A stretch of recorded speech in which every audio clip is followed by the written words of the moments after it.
সিনেমার খবরে তেমন একটা নেই অপু বিশ্বাস। আজকাল বিভিন্ন শোরুম উদ্বোধনেই ব্যস্ত সময় পার করেন তিনি। তবে মাঝে মাঝে তার বক্তব্য কেন্দ্র করে খবরের উপাদান হন। গেল বছর নভেম্বরে একটি বেসরকারি টেলিভিশন চ্যানেলকে দেওয়া সাক্ষাৎকারে অপু বিশ্বাস জানিয়েছিলেন আসন্ন দ্বাদশ জাতীয় সংসদ নির্বাচনে প্রার্থী হবেন। সুযোগ পেলে নৌকা প্রতীকে নির্বাচনের মাঠে নামবেন তিনি, কিন্তু শেষ পর্যন্ত মনোনয়নপত্র সংগ্রহ করেননি। এবার আবারও সংসদ সদস্য হওয়ার ইচ্ছা প্রকাশ করলেন অপু। জানালেন সংরক্ষিত আসনে সংসদ সদস্য হতে চান। সংবাদ মাধ্যমকে অপু বলেন, আমি একাদশ জাতীয় সংসদ নির্বাচনের পর সংরক্ষিত আসন থেকে মনোনয়নপত্র কিনেছিলাম, এবারও মনোনয়ন কিনতে চাই। অভিনেত্রী বলেন, মনোনয়ন পেলে নারীদের নিয়ে কাজ করতে চাই। সবাই জানেন আমি মনে প্রাণে আওয়ামী লীগ ধারণ করি, সে কারণেই সংরক্ষিত আসনের মনোনয়ন চাই। আমার বিশ্বাস এই দায়িত্ব পালন করার মতো যোগ্যতা আমার আছে।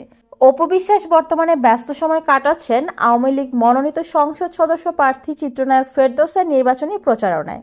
ঢাকা 10 আসনে আওয়ামী লীগ থেকে মনোনয়ন দেওয়া হয়েছে ফেরদৌসকে। তার নির্বাচনী গণসংযোগে দেখা যাচ্ছে তাকে।